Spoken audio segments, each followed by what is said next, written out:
எவ்வளவோ private colleges இருக்கு, எவ்வளவோ இன்ஜினியரிங் காலேஜஸ் இருக்கு. ஆனால் இதுல இருக்கக்கூடிய பெஸ்ட் பிரைன்ஸ் ஒன்னு அமெரிக்காவுக்கு போவாங்க, இல்ல யூரோப் போவாங்க. இருக்கக்கூடிய முக்கியமான நிறுவனங்கள் அப்பாயின்மெண்ட் பட்டாலும் உடனடியாக அவங்க அமெரிக்காவுக்கோ இல்ல யூரோப்புக்கோ போவாங்க. ஃபர்ஸ்ட் சாய்ஸ் அங்க இருக்கும். இதை தமிழ்நாடு எப்படி ஒரு இன்னோவேஷன் எக்கனாமியை உருவாக்கக்கூடிய இடத்துல நம்ம கொண்டு போக போறோம்? இந்த ஹையர் எஜுகேஷன் வரக்கூடிய ஸ்டூடெண்ட்ஸ் நாங்க எப்பயுமே ஒன்று நினைப்போம், இந்த வேர்ல்ட்லயே ரொம்ப காஸ்ட்லியான thing, it's not a diamond, it's not a platinum, it's not a gold. இந்த வேர்ல்ட்லயே முக்கியமான ஒரு காஸ்ட்லியான ஒரு விஷயம் ஹியூமன் பிரைன்ஸ், மனித மூளை. இந்த மனித மூளையை யார் அதிகமாக பயன்படுத்துகிறார்களோ அவங்க தான் எக்கனாமிக் உருவாக்க முடியும். நீங்க அமெரிக்கா போறதா இருந்தா ஒண்ணு சொந்தமா ஒரு பெரிய நிறுவனம் நடத்திட்டு இருக்கணும், இல்லைன்னா ஒரு ஸ்ட்ராங் பிரெயின் இருந்தாதான் அமெரிக்கா விசாவே கொடுப்பாங்க. அப்படி அமெரிக்கா மாதிரி ஜப்பான் மாதிரி ஜப்பானோட நான் கம்பேர் பண்ணக்கூடிய ஒரு தமிழ்நாடை உருவாக்கணும், ஒரு இன்னோவேஷன் சிட்டியை உருவாக்கணும். இங்க இருக்கக்கூடிய இத்தனை காலேஜஸ் வேலை கிடைச்சிச்சா அப்படிங்கிற ஒரு தாட் இது வரைக்கும் உருவாக்கிட்டு இருக்கும். வேலை கொடுக்கக்கூடிய ஒரு இன்னோவேஷன் சிட்டிஸை உருவாக்கணும். ஃபார் எக்ஸாம்பிள், இந்த உலகத்தோடைய கம்யூனிகேஷன்ஸ் ரெண்டே நிறுவனம் கண்ட்ரோல்ல தான் இருக்கும். ஒன்னு ஆப்பிள் கம்பெனியுடைய ஓஎஸ், இன்னொன்னு ஆண்ட்ராய்டு கம்பெனியுடைய நிறைய நிறுவனங்கள், சாம்சங்கா இருக்கலாம், நிறைய நிறுவனங்கள். அந்த ரெண்டு நிறுவனத்தோடைய இன்னோவேஷன், இந்த ரெண்டு நிறுவனத்துடைய ஓனர் அமெரிக்கா. அப்ப இந்த உலகம் பயன்படுத்தக்கூடிய எல்லா கம்யூனிகேஷன்ஸ் எண்ட் யூசர்ஸ், நம்மளுடைய இந்தியாவில் கிட்டத்தட்ட 100 கோடி மக்கள் ஒரு மொபைலை யூஸ் பண்றாங்கன்னா அந்த 100 கோடி மக்களும் யூஸ் பண்ணக்கூடிய ரெண்டே பிளாட்ஃபார்ம், ஒன்னு ஓஎஸ், இன்னொன்னு ஆண்ட்ராய்டு. அப்ப அந்த 100 கோடி மக்களுடைய பணம் எங்க போகுதுன்னா அமெரிக்காவுக்கு தான் போகும். அதனாலதான் அந்த நாடு எக்கனாமியில நம்பர் 1 வருது. அப்ப இங்க இருந்து உருவாக்கக்கூடிய இன்னோவேஷனா இருக்கக்கூடிய பெஸ்ட் பிரைன்ஸ ஒரு தமிழ்நாடு கவர்மெண்ட் நியூ பாலிசியா ஒரு இன்னோவேஷன் சிட்டியை உருவாக்கணும். கண்டிப்பாக மாண்புமிகு முதலமைச்சருடைய தலைமையில் அதற்கான பணிகள் ஒரு நாள் உருவாகும். அப்ப இங்க இருக்கக்கூடிய யூத்தோடைய திங்கிங்ஸ், கிரியேட்டிவிட்டி மூலமா உருவாக்கக்கூடிய இன்னோவேஷன்ஸ், அந்த இன்னோவேஷன்ஸ் தான் வெல்த்தா மாறும். நம்ம நேச்சுரல் ரிசோர்ஸை எப்படி யூஸ் பண்ணலாம், ட்ரிக்கர்லெஸ் கண்ட்ரியா, ட்ரிக்கர்லெஸ் ஸ்டேட்டா உருவாக்கணும்னு நினைக்கிறோம், ட்ரக்ஸ்லெஸ் ஸ்டேட்டா உருவாக்கணும்னு நினைக்கிறோம். ஆனா யூத்தோடைய கிரியேட்டிவிட்டி சிந்தனைகளுக்கு இதுவரைக்கும் நம்ம ஒரு இம்பார்ட்டன்ட் கொடுத்ததில்லை. எந்த ஒரு கண்டுபிடிப்பும் ஆரம்பத்தில் சொல்லும் போது இந்த உலகம் சிரிச்சிருக்கு, கேலி பண்ணிருப்பாங்க, நம்பிக்கையற்ற வார்த்தைகள் கொடுத்திருப்பாங்க.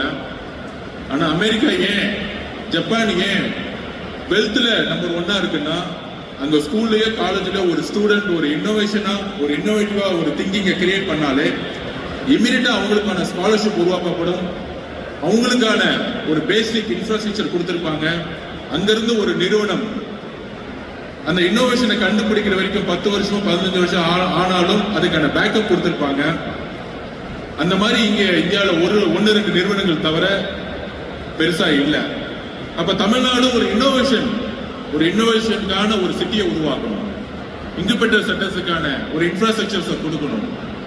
தமிழ்நாட்டில் கூடிய எல்லா காலேஜஸ் இருக்கக்கூடிய ஒவ்வொரு ஸ்டூடெண்ட்ஸுக்கும் யாரெல்லாம் 100ல் பெரும்பாலும் 90 பேர் வேலைக்கு போகணும்னு நினைப்பாங்க. ஆனா ஒரு 10 பேர் நான் ஒன்னு திங்க் பண்ணணும், நான் ஒன்னு கண்டுபிடிக்கணும், science, technology, automobiles industry, communications, அந்த மாதிரி நிறைய துறைகள்ல அடுத்து 30 வருஷத்துக்கு திங்க் பண்ணக்கூடிய ஒரு ரிசர்ச்சர்ஸ் இருப்பாங்க, ஆராய்ச்சி மாணவர்கள் இருப்பாங்க. அந்த இன்னோவேஷன் கண்டுபிடிக்கிற வரைக்கும் அவங்களுக்கு எக்கனாமிக்கல் பேக்கப் தேவைப்படும். இது அமெரிக்கால சாத்தியப்படுத்த முடியுது, ஜப்பான்ல சாத்தியப்படுத்த முடியுது. ஆனா தமிழ்நாட்டில் இன்னும் அது சாத்தியம் ஆகல. அப்ப ஜாப் எம்ப்ளாய்மெண்ட் கவர்மெண்ட் ஜாப் மூலமா ஒண்ணு உருவாக்க முடியும் அப்படின்னா, இன்னொன்னு பிரைவேட் செக்டர்ல உருவாக்க முடியும்னா, எப்படி அமெரிக்கால சிலிக்கன் வேலிய அன்னைக்கு இருந்த அட்மினிஸ்ட்ரேட்டர்ஸ், அமெரிக்காவுடைய பிரசிடென்ட்ஸ், அங்க இருக்கக்கூடிய மினிஸ்டர்ஸ் ஒரு சிலிக்கன் வேலின்னு ஒரு சிட்டியை உருவாக்கலன்னா இன்னைக்கு ஆப்பிள் ஓஎஸ்ன்னு ஒண்ணு கிடையாது, மைக்ரோசாஃப்ட் கிடையாது, பெரிய பெரிய நிறுவனங்கள் கிடையாது சிலிக்கன் வேலியில. அந்த மாதிரி ஒரு தமிழ்நாட்டில் ஒரு சிலிக்கன் வேலியை நம்ம உருவாக்கணும். அந்த சிலிக்கன் வேலியில தமிழ்நாட்டில் இருக்கக்கூடிய ஒவ்வொரு இளைஞர்களும், ஏன் இந்தியாவில் இருக்கக்கூடிய ஒவ்வொரு இளைஞர்களும் அங்க உட்கார்ந்து அங்கேயே தங்கி ஒவ்வொரு அடுத்த 40 வருஷத்துல எப்படி இந்த உலகம் மாறப்போகுது, அதுக்கான சிந்தனைகளை உருவாக்கி எப்படி ஒரு ப்ராடக்டை உருவாக்க முடியும், அந்த ப்ராடக்டோடைய ஓனர்ஷிப் தமிழ்நாடு உருவாக்கும் பொழுதுதான் ஜப்பான் மாதிரி ஒரு எக்கனாமியை உருவாக்க முடியும். அப்படி இங்க இருக்கக்கூடிய காலேஜஸ், யூனிவர்சிட்டிஸ் எல்லோரும் சேர்ந்து தமிழக அரசோட சேர்ந்து ஒரு நியூவா ஒரு பாலிசியை உருவாக்கி இங்க இருக்கக்கூடிய பெஸ்ட் பிரைன்ஸ அடுத்த 40 வருஷத்தை சிந்திக்கக்கூடிய ஸ்டீவ் ஜாப் ஓஎஸ் கண்டுபிடிக்கிறதுக்கு முன்னாடி கிட்டத்தட்ட 25-30 வருஷம் ஹார்ட் ஒர்க் பண்ணார். அவரு ஓஎஸ் கண்டுபிடிப்புன்னு சொல்லும் போது நீ யாருமே நம்பல. அப்ப அவருடைய சிந்தனை, அவர் டீம் மேல வைத்த நம்பிக்கை, அந்த கவர்மெண்ட் அவர் கொடுத்த பேக்கப், இதனாலதான் ஆப்பிள் கம்பெனி நம்பர் 1 இருக்கு இந்த உலகத்திலேயே. அந்த மாதிரி ஒவ்வொரு நிறுவனங்களும் தமிழ்நாட்டில் ஒரு சாதாரண மனிதன் எப்படி ஸ்டீவ் ஜாப் ஆப்பிளை உருவாக்குறதுக்கு முன்னாடி அவரே அவரோட புக்ல சொல்லியிருக்காரு, நான் சாப்பிடறதுக்கு கூட கோயில போய் சாப்பிட்டேன்.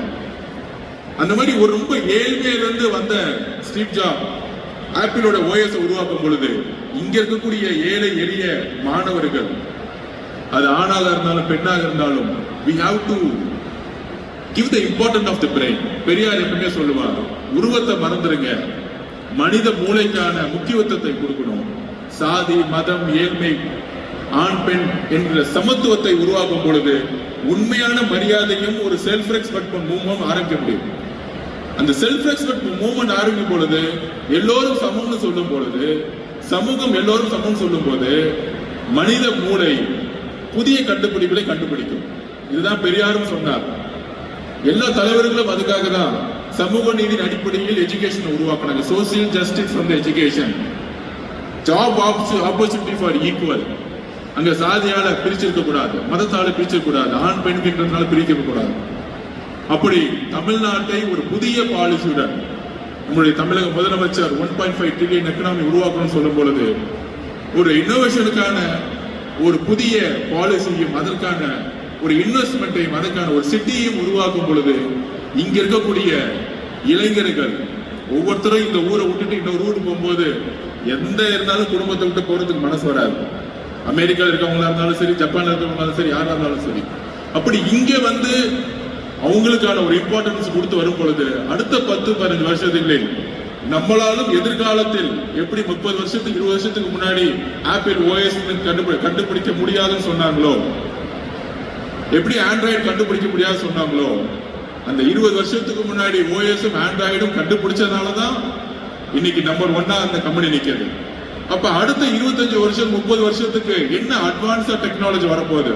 சயின்ஸ் அண்ட் டெக்னாலஜில எந்த நிறுவனம், எந்த நாடு திங்க் பண்ணதோ அவங்களால தான் வெல்த்தை கிரியேட் பண்ண முடியும். இனிமேட்டு நேச்சுரல் ரிசோர்ஸ் மூலமா வெல்த்தை கிரியேட் பண்ணக்கூடியது ஓல்ட் டெக்னிக்ஸ். அப்ப கம்யூனிகேஷன்ஸ், டிரான்ஸ்போர்ட், இந்த மாதிரி நிறுவனங்கள் இன்றைக்கு நிறைய ரிசர்ச் பண்ண ஆரம்பிச்சுட்டாங்க. இதோட அட்வான்ஸ் மூவ்மெண்ட் தான் ஆர்டிபிஷியல் இன்டெலிஜென்ஸ். அப்ப இதோடைய அட்வான்ஸ் ஸ்டேஜுக்காக தான் ஒரு தனி மினிஸ்ட்ரியை மாண்புமிகு முதலமைச்சர் சிஎம் அவர்கள் உருவாக்கி இருக்கார். அப்படி ஒரு பாலிசி உருவாகும் பொழுது ஒரு ரிசர்ச் மூலமா உருவாக்கக்கூடிய சிந்தனைகளை நாம் வலுப்படுத்தும் பொழுது இன்னும் 10-15 வருஷத்துல, அடுத்த 50 வருஷத்துல, அடுத்த 30 வருஷத்துல இந்த உலகத்தை கண்ட்ரோல் பண்ணக்கூடிய ஒரு டெக்னாலஜியை தமிழர்களாகிய நாம் கண்டுபிடிக்க வேண்டும். அப்படி கண்டுபிடிக்கும் பொழுதுதான் அது வெல்த்தா மாறும். வெல்த்தா மாறும் பொழுதுதான் நம்மளோட எக்கனாமியை வளர்க்க முடியும். ஜப்பானுடைய ப்ராடக்ட்ஸ் தான் உலகம் முழுசும் நீ டாமினேட் பண்ணிட்டு இருக்கு. சவுத் கொரியா ஒரு சிறிய நாடு, அமெரிக்கா, யூரோப், இந்த மாதிரி அட்வான்ஸ் டெக்னாலஜியை நோக்கி இங்க இருக்கக்கூடிய இங்கிருந்து செல்லக்கூடிய இளைஞர்கள் மைக்ரோசாப்ட்லயும் ஆப்பிள்லயும் முக்கிய இடத்துல சிஇஓ லெவல்ல இருக்கிறாங்க. அப்கோர்ஸ் நமக்கு பெருமையான விஷயம், சிஇஓங்கிறது ஒரு கம்பெனியோடைய ஓனர் கிடையாது. சிஇஓங்கிறது ஒரு எக்ஸிக்யூட்டிவ் லெவல்ல இருக்கிறவங்க. ஆனா நம்மளுடைய மூளையோடைய முக்கிய ஓனர் யாருன்னா அமெரிக்காவில் இருக்கக்கூடிய நிறுவனங்களுடைய தலைவர்கள் வந்து அமெரிக்கன்ஸா இருப்பாங்க. அப்ப நம்மளுடைய இளைஞர்களுடைய மூளையை வைத்து ஒரு மிகப்பெரிய நிறுவனங்களை உருவாக்கும் பொழுது தமிழ்நாட்டில் இருக்கக்கூடிய எங்க இருக்கக்கூடிய இளைஞர்கள் எல்லோருக்குமான ஒரு பிளாட்ஃபார்மை கொடுத்து இங்க இருக்கக்கூடிய நிறுவனங்கள் ரிசர்ச்சை நோக்கி அதிகமான இன்வெஸ்ட் பண்ணும் பொழுது 10-15 வருஷத்துல ஒரு முக்கிய கண்டுபிடிப்பை நாம் உருவாக்க முடியும். சோ அதனால அப்படி ஒரு பாலிசியும் அப்படி ஒரு இன்னோவேட்டிவ் சென்டர்ஸ் சொல்லக்கூடிய சிட்டிஸை உருவாக்கணும். பெங்களூர்ல அதை கிரியேட் பண்ணியிருக்காங்க. பட் அது பெருசா சக்சஸ்ஃபுல் ஆகல. அந்த மாதிரி ஒரு ஜப்பான்ல என்ன மாதிரி பாலிசி உருவாக்கி அட்வான்ஸா அந்த சமூகம் உயர்ந்துச்சோ, சிலிகான் வேலி மாதிரி எப்படி அமெரிக்கா திங்க் பண்ணி டெக்னாலஜிக்கு இம்பார்ட்டன்ட் கொடுத்து ஒரு ரெவல்யூஷனை கிரியேட் பண்ணாங்களோ, சமுதாயத்துல ஒவ்வொரு நேரத்துல ஒரு ரெவல்யூஷன் உருவாயிட்டோம். இண்டஸ்ட்ரி ரெவல்யூஷன் முதல்ல உருவாக்குனது லண்டன். இங்கிலாந்துல தான் இண்டஸ்ட்ரி ரெவல்யூஷன் உருவாச்சு. அக்ரிகல்ச்சர் ரெவல்யூஷன் வந்து இண்டஸ்ட்ரி ரெவல்யூஷன் உருவானது இங்கிலாந்து. இண்டஸ்ட்ரி ரெவல்யூஷன் வந்து டெக்னாலஜி ரெவல்யூஷன் உருவானது அமெரிக்கா. இப்ப டெக்னாலஜி ரெவல்யூஷன்ல இருந்து அடுத்தது டிரான்ஸ்போர்ட் ரெவல்யூஷன், அதாவது நம்மளுடைய பயணத்தை எவ்வளவு சீக்கிரம் ஷார்ட்டா போய் சேர போறோம். இப்ப இங்க இருந்து பெங்களூருக்கு நம்மளுடைய நியூ ஹைவேஸ் பாத்தீங்கன்னா 3 hours 4 hours போற மாதிரி ஒரு ரோடு போட்டிருக்காங்க. அடுத்தது ஏர் டிராவல், இங்க இருந்து எவ்வளவு ஸ்பீடா வந்து போய் சேர போறோம். இதுதான் அடுத்த 40 வருஷத்துக்கான இன்னோவேஷனா இருக்க போகுது. இங்க இருந்து அமெரிக்காவுக்கு நம்மளால உடனே 5 மணி நேரத்துல செல்ல முடியுமா? ரோட் டிரான்ஸ்போர்ட் போல ஏர் டிரான்ஸ்போர்ட்டை கொண்டு போக முடியுமா? இந்த அடுத்த கட்ட டெக்னாலஜிஸ் இந்த உலகம், துபாய் ஆகட்டும், யூரோப் ஆகட்டும், சிங்கப்பூர் ஆகட்டும், அடுத்த டெக்னாலஜி கொண்டு போயிட்டு இருக்கோம். ஆனா நம்ம இன்னும் இங்க உட்கார்ந்துட்டு சாதி பெருமை, மத பெருமை, ஆண் பெண்கின்ற பெருமை, அந்த விஷயத்துல இன்னும் ஸ்டக் ஆயிட்டு இருக்கோம். இதுல இருந்து வெளியே வந்து பெரியார் சொன்ன மாதிரி அமெரிக்காவில் இருக்கக்கூடிய பெரிய பெரிய தலைவர்கள் எப்பயுமே சயின்ஸ் அண்ட் டெக்னாலஜிக்கு எப்பயுமே இம்பார்ட்டன்ட் கொடுத்துட்டே இருப்பாங்க. அதுக்கு முதல்ல ஒரு சிந்தனை, நாம் எல்லோரும் சமன் நினைக்கக்கூடிய ஒரு சமூக மாற்றத்தை உருவாக்கணும். சாதி இல்லாத, மதம் இல்லாத, ஆண் பெண்ணை சமமா நடத்தக்கூடிய ஒரு சமூகத்தை ப்ரொஃபஷனல் எஜுகேஷன் மூலம் உருவாக்க முடியும்.